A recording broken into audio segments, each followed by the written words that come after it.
Good morning. Several of you have reintroduced yourself to me this morning, which was great after being gone for the last month. Jeff, and I'll explain John and Robbi's presence up here this morning in just a little bit. Jeff Day, one of the older Jeff Day in our church. I only get to say that for like another week, so I'm just going to say the really old Jeff Day. He wanted to make sure that everybody knew that, yes, we hired Matt. Matt is still younger than Amanda, which makes Amanda the oldest minister on staff. So we just want to make sure that we always make fun of Amanda's age. You're totally being thrown under the bus this morning, so this is all Jeff's deal. No, I'm excited this morning to kind of do something a little bit different and offer you something else that maybe gives us a little bit of an extra insight into a passage from Mark. Many of you know, if you've been kind of with us in and out throughout the summer, we've been kind of wrestling with the Gospel of Mark. And what is this gospel and how does this gospel work? And in a lot of ways, this is the church's first writing, especially as gospels go, when it comes to kind of a discipleship handbook. And just to be honest, I did bring the tissues for Robbi because this conversation will have, I think we'll have a few laughs, but I also believe this conversation will get heavy probably a little bit here in just a few minutes. Before we get into that, I want to kind of give you a little bit of a contextual understanding of this passage we're going to look at this morning, and then just kind of talk through a few really important things that, to be honest with you, it doesn't matter who you are. If you are human, this is the life experience. The ups and downs, the things that you and I experience, whether it's great joys and significant highs, and whether it's times of great chaos, and even sometimes just truly searching for God. And where is God in our presence? I want to read this passage for us. And then we'll kind of dive into a few different things here. This comes from Mark chapter 9. It begins in verse 14. Interestingly enough, this passage often gets overlooked simply because it falls right in between the first passion foretelling when Jesus tells them, hey, I'm going to die. And this is how it's going to go down. And we end up focusing a lot on that. And then we move on to the second foretelling, which comes almost right after this passage. And so it kind of gets lost. And yet sitting in the midst of this, I think are some great insights for discipleship and then just life in general for humanity. And so let me read this for you.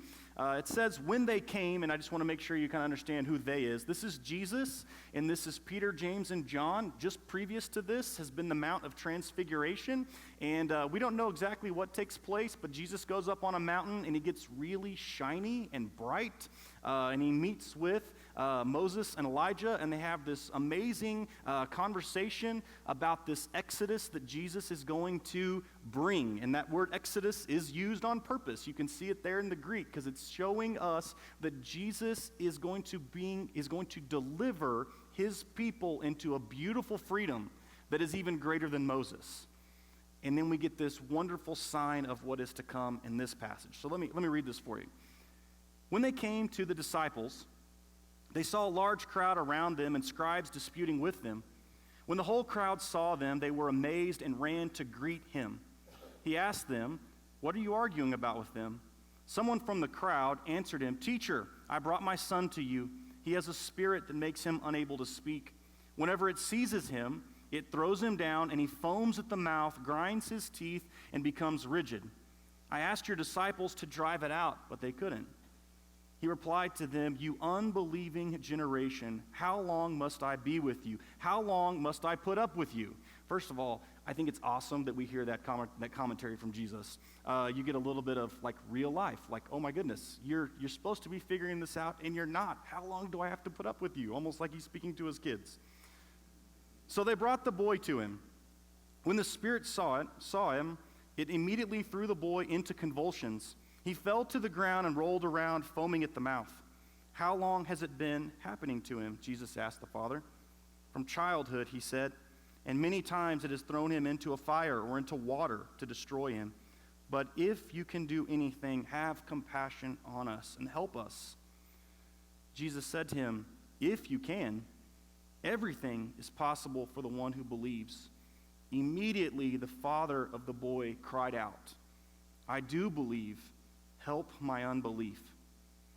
When Jesus saw that the crowd was quickly gathering, he rebuked the unclean spirit, saying to it, "You mute and deaf spirit, I command you, come out of him and never enter him again."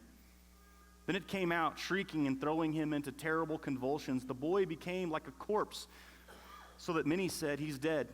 But Jesus, taking him by the hand, raised him, and he stood him up. After he had gone into the house, his disciples asked him privately, "Why couldn't we drive it out?" And he told them, "This kind can only come out by nothing but prayer." So let's talk about this. I hope you caught this. There's this beautiful commentary here from the Father. He makes this statement in the midst of this horrible situation. He makes this statement, "I do believe, help my unbelief." And immediately we are given the paradox of humanity. Immediately we see the insights into how the human heart works. I have faith, and I don't have faith.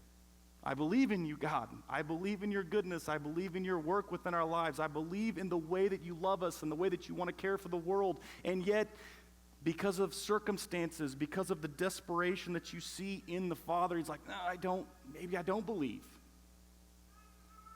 And I think that's the thing, is you see desperation come in. You see the heart of a parent who's not just struggling with what's going on in the life of his son. I think in a lot of ways, you see a parent who's even trying to protect themselves, if you can. Because hope is risky. I think we know that when it comes to real life circumstances. Hope is risky. Because when you hope in something and then it doesn't work out the way you want it, you feel like you've lost a great deal. And so here is this parent that seemingly is in total desperation and still steps forward and says, "I'm going to try to hope, and yet I kind of want to protect myself from getting hurt again." Now, we're going to transition to this conversation with John and Robbi. I did the math. And I don't have a perfect memory, but if memory serves me even close to correct, I met John and Robbi in August of 2006 as I was trying out and trying to fleece them into letting me be a youth minister at the church that they were at, which is the Broadway Church of Christ here in town. And it worked because John was on staff and he hired me. So I got to do that. And then their daughter, Abby's over here. Abby was in my youth group. And then I look around, and some of the rest of you actually got a few more who have been in my youth group in the church today. I can honestly tell you, these two people are spiritual giants in my life and have been for a long time. John has been as close to me as I would consider a dad, and that's kind of how I view these two. So when I asked them to do this, I was going to play the guilt card if he did not say yes, but they did. So I didn't have to play that card. But I'm definitely willing to play that on all of you if I need to. Let's talk about this for just a second. Give us just a little bit of background, real quick. You've been with us at Raintree for a few years, but kind of give us a little bit of a history, just a quick one. On who you are, your family, and kind of how you got to Raintree, and then we can jump into some of the other specifics. Okay, well, we are having our 40th anniversary in August, so we're still working on it. We were members at Broadway forever, John all of his life, and me all of our married life, so over 35 years. And we were just... a lot of things transpired, but we were feeling very stagnant and felt like we needed a change. And we started visiting churches around town. And about that time, Josh came to Raintree. And like he said, he's like a second son to us. And so it was a no-brainer to at least try Raintree. And we just walked in the door and already knew several of you, but just felt so welcome and so a part of this family that there was just no question this is where we were going to end up. And here we are. Okay. Kids, we mentioned Abby over here. You said second son, so... Okay, we have a son that lives in Falls Church, Virginia now. They just moved. He works for the government, and we have one granddaughter and another granddaughter on the way, and they're too far away, but thank goodness for FaceTime is all I have to say. Yes, absolutely, absolutely. The last year plus has been a little tumultuous when it comes to health. John is on a new motorcycle this last few weeks. So tell us kind of what's been going on health-wise. About 2 years ago, I was just noticing some tremors in my legs and didn't really think anything about it, and went to my doctor and asked him what he thought about it, and he looked at my legs and he goes, well, that's weird. And you really don't want your doctor to say that, you know? So I did this test called an EMG, and I don't know if any of you have ever had one, but it's really very pleasant. It's they spend about an hour and a half sticking you with needles and shocking you with electrodes. And so we did that, and nothing came of it. And so then we went to Israel just almost a year ago. And we were out at one site somewhere, and we were together, and I was holding Robbie's hand, and there was a little step off. And I thought, I'm not going to walk down those steps. I'm just going to take a little jump. And I jumped, and my legs gave out completely, and just really shocked me. I didn't know what was happening. And then as we were coming home, I noticed that I could not keep up with the rest of the group walking. I would get really tired. Anyway, so went back to my doctor and told him what was happening, and they did another one of those EMGs, and lots of other tests. Yeah, I did EMGs, spinal taps, which are a lot of fun, and did all that kind of stuff, and then went with our kids to Disney World, and eventually had to have a wheelchair because my legs were just giving out. And so then we came back home and went to a neurologist at the Health Sciences Center. And on October 23rd, he gave us the diagnosis that I have. I have amyotrophic lateral sclerosis, which most of you know as ALS, or Lou Gehrig's disease. And so it's briefly, it's just a disease that the nerve cells are attacked in this disease, and it kills the nerves that control your muscles, and eventually it just kind of paralyzes everything. So, but right now I feel great. The only thing I can't walk anymore for more than just a couple steps. So now I'm on my new hog, and I told somebody I went from a black avalanche to a red buzz around. So anyway, that's kind of a brief description. So you've sought some treatments, various treatments, even some experimental. What have you looked into? The thing about ALS is there is no treatment and there is no cure. So it's kind of cut and dried. But there are some alternative things that we have tried. One was called ketamine, and that's where you go into I don't know, a really big high. And so, and somebody said, "Man, you'll just love it. It's great. You'll just be floating." No. Getting high is not the point of our sermon this morning, by the way. I just want to make sure everybody knows that. I digress. But anyway, we tried that, and we are waiting on one other treatment, just in the outside chance that this is some kind of autoimmune disorder, and so we're waiting on an infusion to see if that might work. Other than that, that's about it.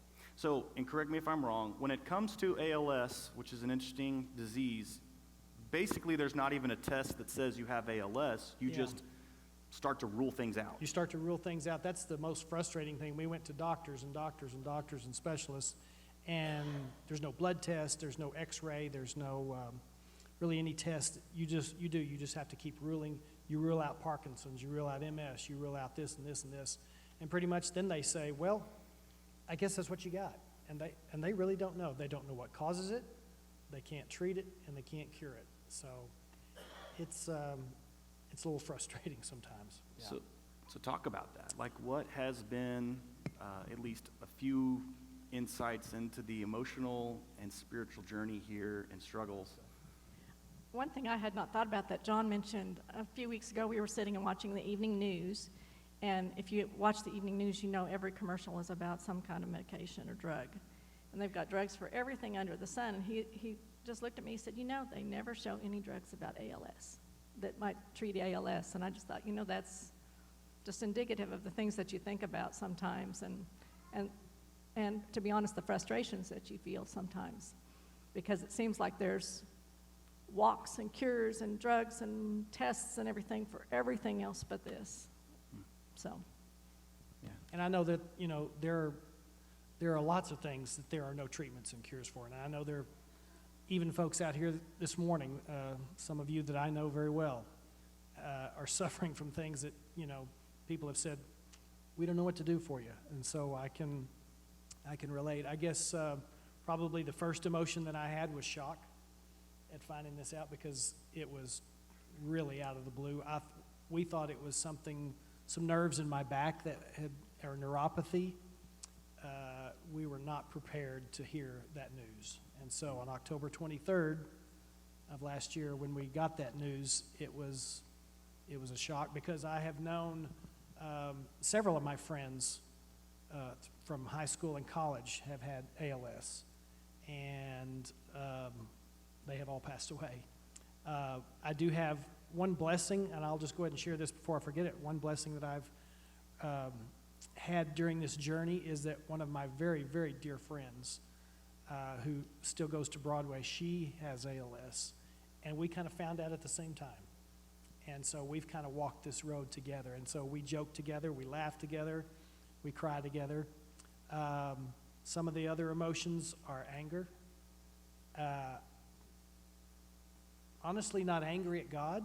I told my daughter when we first told her, I said, God did not cause this, right? She said, I know that. And I said, I'm not angry at him. I'm angry at all of the things that I can't do anymore. It's frustrating sometimes to not be able to tie your shoes, or to be able to get dressed very quickly, or to be able to do all of the things that I used to could do. Frustration, anger.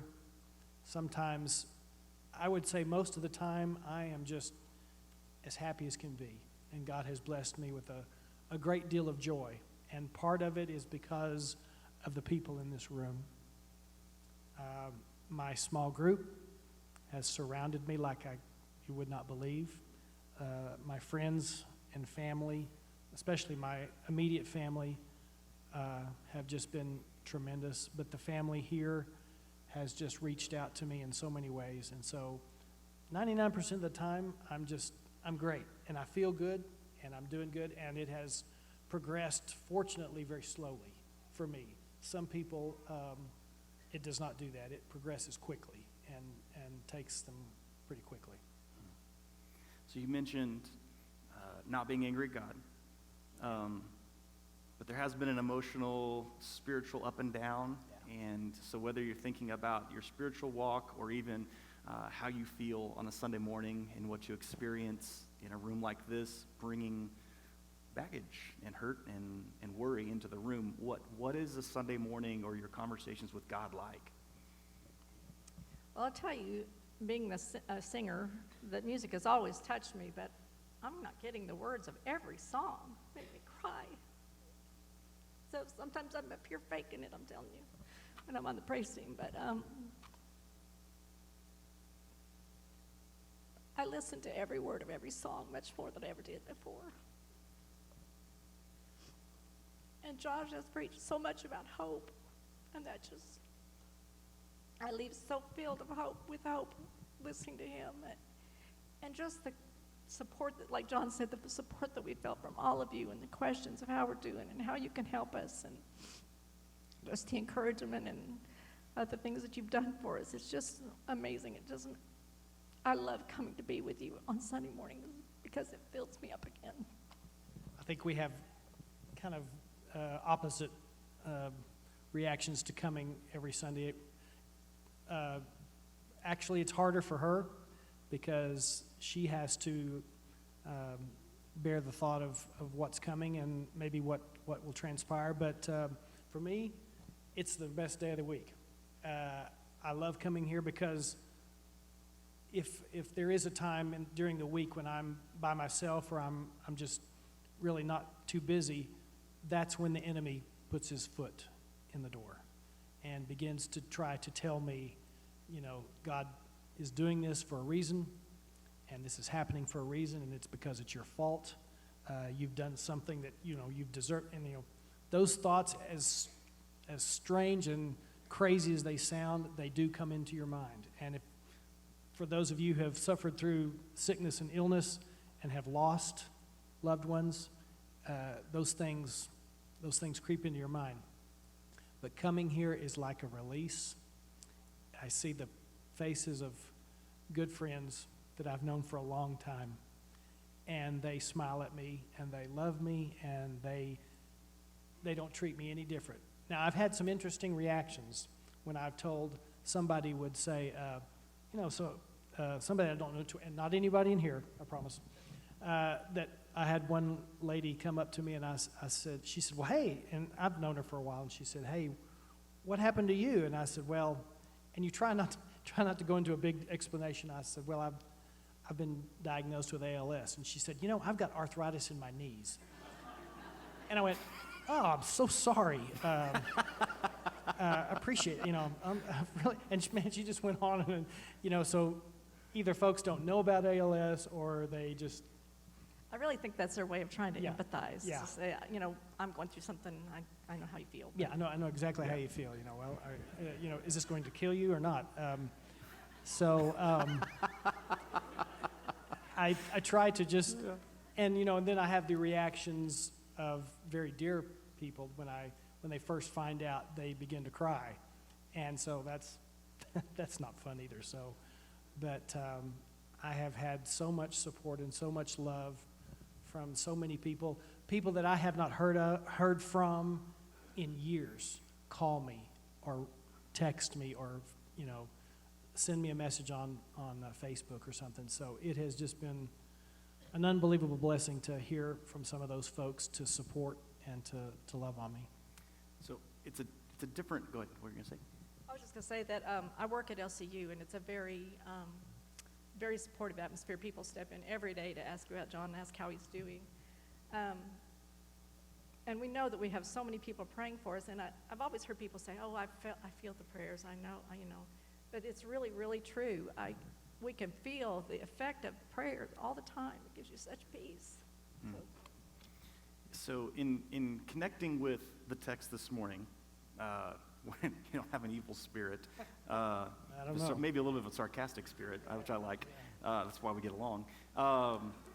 But this comment that the father makes. So you see desperation, even on behalf of a child, but even just life in general, making the statement, I do believe, help my unbelief. How have y'all connected with kind of that paradox? I guess for me, it's been, I have never, ever doubted that God can heal.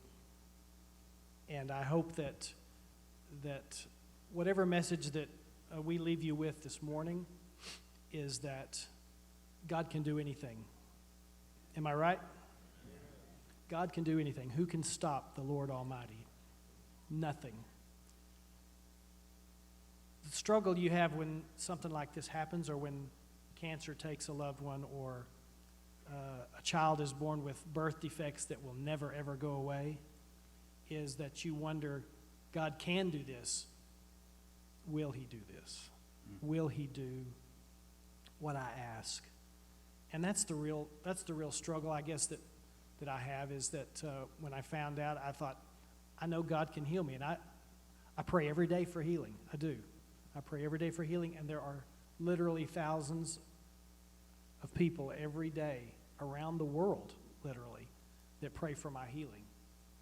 And it took me a few months to understand God will heal me. He will. I guarantee it. It may not be in this life, but it may be in the next. And God will somehow use this as a powerful tool, not only for me, but my family, and for those that I come in contact with.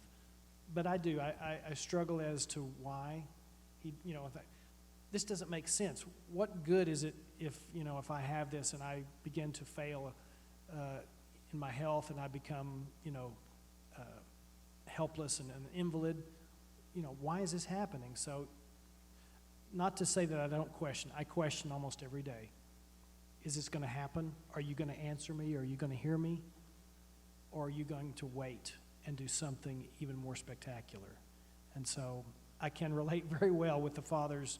I do believe, I really do, help my unbelief in understanding what you're going to do and when you're going to do it. And I have, I'm the same. I pray every day for his healing, and I have no doubt that he could wake up tomorrow and get up and walk out of that room. I just know he could do it. And I too wonder why he doesn't, but he is God and I am not. I have begun to learn, though, that my belief in my faith, I've lived a pretty trouble-free life until this moment. I've been very blessed with a great family and great jobs and great kids and great friends and great churches. And so I guess I kind of tied my faith in with those blessings, and that my faith, which I don't know how to express it exactly, but that now I'm starting to understand that my faith doesn't depend on what God does for me in any given moment, just to know that he is there. That he's there every moment, in the very lows and the very highs and everything in between. That's it. That'll work. So, kind of, Robbi and John are a shepherding family in our church, and so they care for people throughout the week, all the time. I have said this to people before. I've always felt like I don't know a family that shepherds better than you as far as pastoring people. When you think about our church, you know tons of stories. What is a piece of advice or maybe a comment of hope or something that will allow us to risk hoping in the goodness of God? What would you, I don't know. You're right. Hope is risky because there is always a chance that it won't go the way you thought it would. And certainly this is not what I saw. I recently read a book. I've just lost. Everything happens for a reason, and other lies that I believed. And it's one of those things that. And another book called "I Didn't See It Coming." And yes, hope is risky. And in this life, everything is risky. But I guess, again, my message to you is one of those that what I've heard from this young man for many, many years is that there is a hope that we can always fix our eyes on. And it's very hard to do that in this life when things are not going the way you want it to go. But I guess if I had to boil it down to is there's a song that we both relate a lot of things to songs, but there's a song by Mercy Me, and most of you probably know it, and it's called Even If. And it says that, I know, God, that you could take away all of the hurt in this room. I know that you could solve every problem in this room by just saying the words, and it would go away. And I know that will happen, but even if it doesn't, my hope is in you. And that's something that I've tried to live by and tried to make my theme, is that it really doesn't matter. I know God has got this. He's got this for me. He's taken care of it. And if he heals me in this life, I will praise him, and I will probably go across the country. And I've even, you bargain with God and say, I'll do this, this, and this if you'll just do this for me. But even if he doesn't, my hope is in you, because my hope is not in doctors. My hope is not in my friends or my family. Even though they are wonderful and they support me and they love me, they can't make this go away. God can.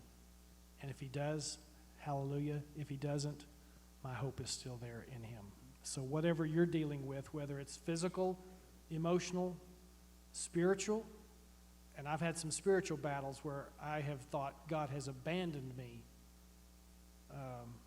The few days afterwards, Josh will tell you, he came over and just sat with me. And I just stared at the wall. I thought, God has turned his back on me. But I have been blessed for 60 years with almost perfect health. How could I be anything but grateful for just a couple years that aren't that good? So, kind of wrap up our thought here. A couple different things regarding even the text this morning and then things that we've heard from John and Robbi. There's a couple of interesting things with this passage. There's a couple of interesting things with the way the human heart works, and we know this. But in this passage, you see three different visions of faith. Here is the perspective of the disciples who Jesus is showing them to not have faith, and that's the reason why they can't help. But then here is the Father, and we've kind of walked through that journey this morning, but then there's the third one that often gets overlooked, and I think it's an important one we keep putting in front of the church. It's one that we need to keep putting in front of our own lives, and to be honest with you, it may be something that we literally need to write on the mirrors in our homes so that we see it when we get ready in the mornings. And that is, here is Christ and his faith on display. And it's not just that Christ is faithful to God. Okay, I want you to catch this. This is an important piece of the journey with Jesus. Jesus is not just faithful to God. He's not just faithful to God's mission. But in doing that, in being faithful to God, he shows the world, I am eternally faithful to you. That is the context. That's a huge conversation. That we see Jesus show, I am faithful to God, I am faithful to his mission, and I am eternally faithful to you. Now, that is great news if we feel like life's context has changed because of his faithfulness. That's the Christian story, that our context has changed. That there was a life context that was so broken and so beyond redemption, but God came in and said, no, I'm retaking this world. You're my people. This is my creation. And Satan doesn't get to win. Evil doesn't get to win. It's mine. I'll finish with this story. Harper came in to my daughter, for those of you who are visiting. My daughter is 10. She came in the other night into the living room. The kids were in their beds, and they've got these story Bibles that begins with mom and dad making them read the story Bible, and then morphs into 46 trips from their bed into the living room to ask questions, which is wonderful until, and many of you parents know this, until they ask a question, you're like, I don't know the answer to that question. Okay, just go back to bed. Harper comes in, and she's talking about death. And she's asking, why does Jesus have to die? Here's the best way I can explain this, okay? I'm very visual. Analogies help me in a lot of ways. And so there in our house, there's the living room, and there's this like little sunroom area. And I walked Harper into the sunroom, and I said, sweetheart, imagine this is our world. And it has felt in a lot of ways like God is not here. And then when people die, it feels like we lose them, and it's almost like they walk through this doorway into this room over here. And it feels lonely, and it feels like, where was God, and why does God allow these things to happen? But I said, and this is me explaining to a 10-year-old, so don't take that as an offense to your spiritual maturity. But I said, imagine for just a moment that this room, as dark and as lonely as sometimes it feels, if God were to say, no, this is my room, and I'm here. And when somebody passes through this doorway and they go into this room over here, God says, you know the whole house is mine, right? Like the whole house is mine. And no, you can't see who's on the other side of the wall to begin with, but at some point, God's going to knock this wall down. And everything is going to be one room. It's all going to be beautiful, and God is putting the whole thing back together. And when you sit in this room, you do not have to worry that this is not God's house. And when she's been really worried about my grandmother passing away last year. And when Granny moves to this room over here, she's just on the other side of the wall. It's fine, because the house is God's. And there are things we can't see, and there are things we can't make sense of, and yet this world is God's. Period. It's His. There is no stronger force than God's faithfulness and God's love. And our hearts need to hear it over and over, and we have to sing this to us. And I'm going to say one last thing. In this text, the Father comes to Jesus alone. Some of you in this room have been begging God by yourself for a long time. You don't have to petition God anymore by yourself. This family, we are not perfect in caring for people. But man, we want to. So that when the petitions go to Jesus and we say, God, I need help, if you can, it's not just that Jesus responds back and says, if I can, oh, I can. It's that the other voices in this church family look at you and say, no, let us tell you a story. He can. He can. And when you can't believe, we will believe for you. And we will literally be physical Jesus to you as best we possibly can. If you have been petitioning God alone, please come see some of us. Let us care for you. Let us show you you do not petition the Father alone.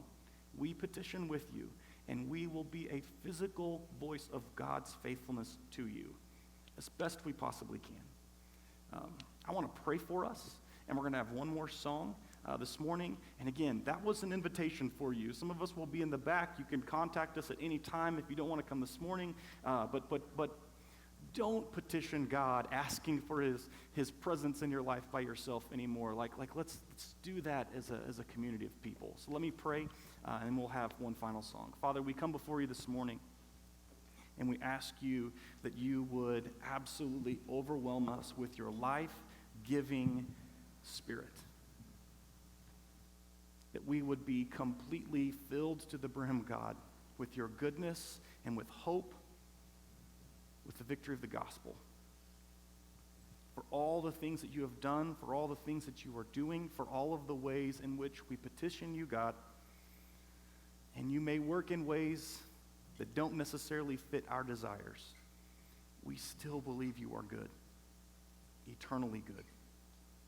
We believe that you have claimed us for all of eternity. And we believe that the Spirit and the physical are all coming back together to be perfected at least at some point. And so we hope in you, and you minimize the risk because this world belongs to you. It is through Jesus the Christ that we pray. Amen. Let's stand and sing.